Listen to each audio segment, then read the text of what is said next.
नमस्कार दोस्तों, आज फिर एक रोचक जानकारी के साथ हम उपस्थित हुए हैं।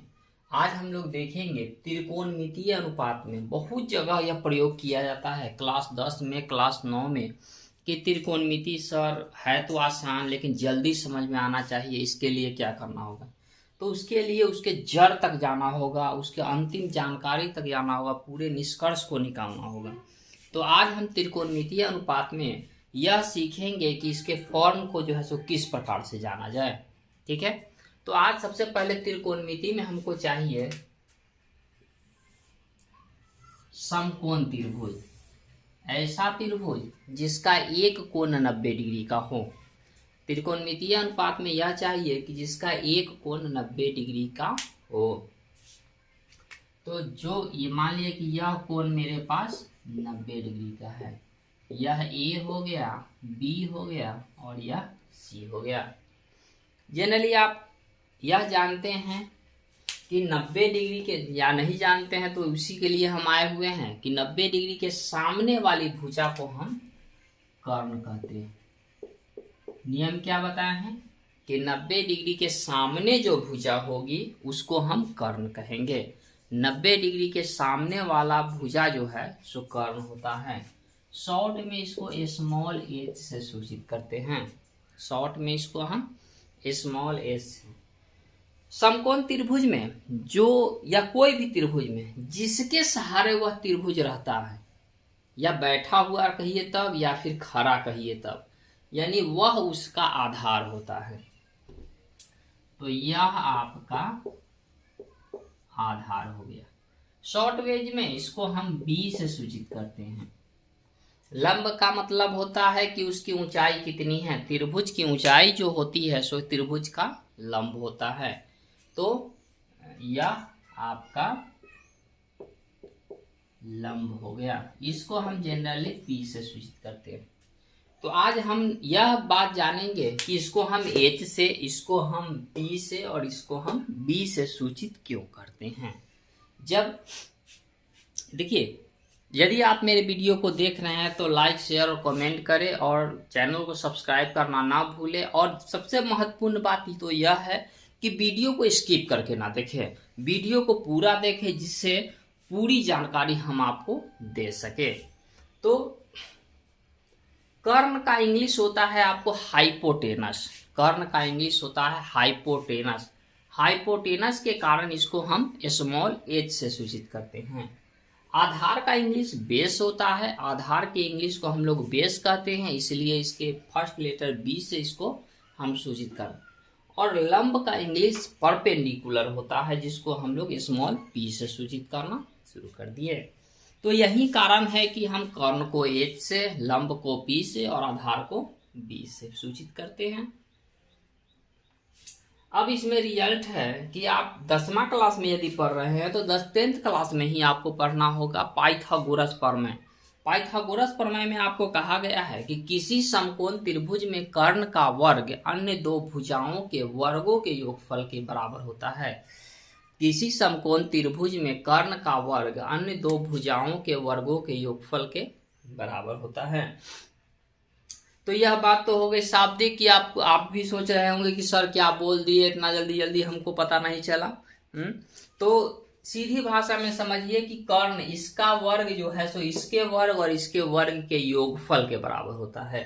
तो पाइथागोरस जी के कहने के अनुसार से हम यहाँ लिख देते हैं कि एच स्क्वायर बराबर P square plus B square. तो हम यहां से अगर हम स्क्वायर हटाते हैं, देखिए कितना फॉर्मूला इससे बनते जा रहा है, कितना सूत्र आगे की ओर निकलते हुए जा रहा है। एक बस यही रिजल्ट है मेरे पास। इसी से हम कितने फॉर्म को हम तैयार करेंगे। तो आज हम तैयार करते हैं। तो यहां से हम स्क्वायर को हटा देते हैं, इस तरफ से स्क्वायर हटा देते हैं। तो नियम में यह बताया गया था कि बराबर के इस तरफ से यदि आप स्क्वायर को हटा रहे हैं तो बराबर के उस तरफ जाने पर वह रूट चढ़ जाएगा। तो हम हटा देते हैं, यानी h बराबर मेरे पास रिजल्ट हो गया P square plus B square. ई भी फॉर्मूला हो गया, ई भी फॉर्मूला हो गया, दोनों अपने से तैयार किया हुआ है। अब हम क्या करेंगे कि हम पी स्क्वायर को इधर ले आते हैं। तो रिजल्ट क्या हो जाएगा मेरे पास, बराबर के उस तरफ यदि प्लस का चिन्ह है तो बराबर के इस तरफ आने पर वह माइनस के चिन्ह में बदल जाता है, बराबर के उस तरफ यदि प्लस का चिन्ह है बराबर के इस तरफ आने पर वह माइनस में बदल जाता है। तो पी स्क्वायर आपका इधर आके माइनस हो गया यानी डी स्क्वायर, यानी एक और फॉर्मूला हम लोग तैयार कर लिए, H square minus P square. Form एक के वो यही था, इससे हम एक और फॉर्म को तैयार कर लिए, फिर एक और फॉर्म को हम तैयार करेंगे, फिर नए फॉर्म को तैयार करेंगे। उसके लिए क्या करना होगा, इधर से स्क्वायर हटाएंगे, उधर जाके वह रूट से हट जाएगा, यानी इधर से हम स्क्वायर को हटा दिए हैं और इधर आके यह रूट से हट गया। चलिए अब क्या किए हैं, हम पी स्क्वायर को बराबर के इधर लाए हैं। अब इस फॉर्म में देखते हैं, इस पी स्क्वायर को इधर लाए हैं, अब एक बार हम बी स्क्वायर को इधर ले आते हैं। एक बार हम क्या करेंगे, बी स्क्वायर को इधर ले आते हैं, तो H square minus B square बराबर P square.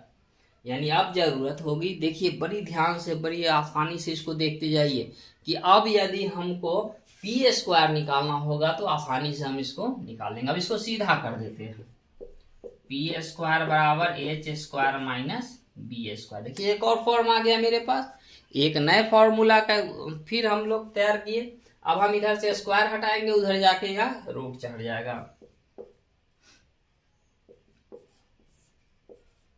H square minus B square. देखते ही देखते हम लोग जो है सो तीन या 6 फॉर्म को तैयार किए। 6 फॉर्मूला जो है सो आपके सामने है, यह देखिए 1 नंबर, 2 नंबर, यह हो गया 3 नंबर, यह हो गया 4 नंबर, यह हो गया 5 नंबर और यह 6 नंबर। और इस सब का प्रयोग जो है सो आपके 10वीं क्लास में किया जाएगा, और सब का प्रयोग आप 10वीं क्लास में कर सकते हैं।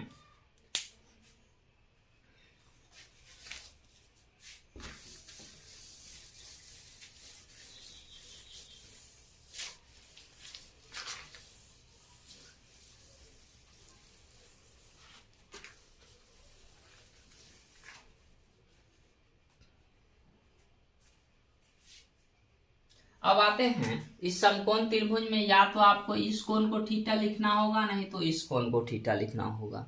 ठीक है, तो हम इस कोण को थीटा लिखते हैं।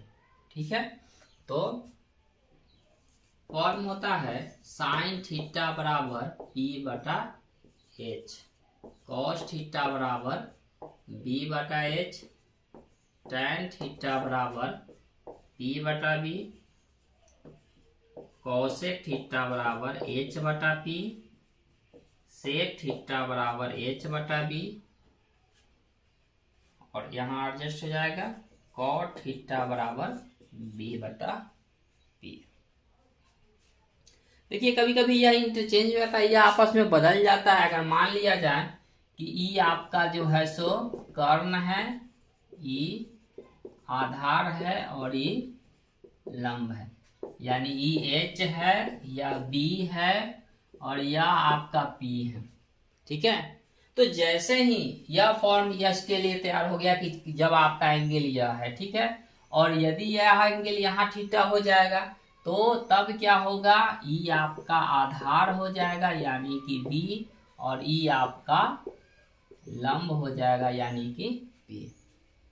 ठीक है, तो क्या देखे कि यदि इस एंगल को लेके चलेंगे, यह अगर थीटा होगा तो यह आपका लंब हो गया और यह आधार हो गया। कर्ण नहीं बदलता है, कर्ण जो है सीधा देख लीजिए कि 90 डिग्री के सामने जो भी भुजा है वह कर्ण ही होगा, कर्ण नहीं बदलता है। यह एंगल से लेंगे तो यह लंब और यह आधार, और इस एंगल से लेंगे तो यह लंब और यह आधार। इतना ही बस इतनी सी ही सावधानी आपको बरतनी है, तब देखिए आपका त्रिकोणमिति जो है सो इतना फास्ट हो जाएगा कि कोई भी क्वेश्चन आपसे बच नहीं पाएगा। ठीक है, फिर एक और बार बता देते हैं कि इस एंगल से यह आपका लंब हो गया, यह आधार हो गया और यह कर्ण, तो कर्ण ही रहेगा।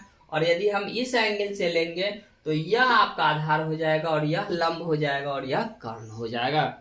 ठीक है, तो यही था त्रिकोणमितीय अनुपात के पहले चैप्टर का फॉर्मूला।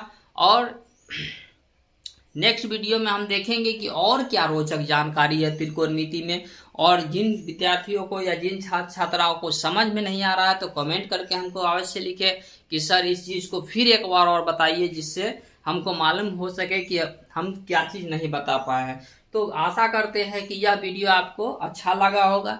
यदि यह वीडियो आपको पसंद आए तो चैनल को सब्सक्राइब करना ना भूलें, लाइक शेयर और कमेंट करें, जिससे ऐसे ही अपडेट, ऐसे ही रोचक जानकारी हम आपके पास लेके आते रहेंगे।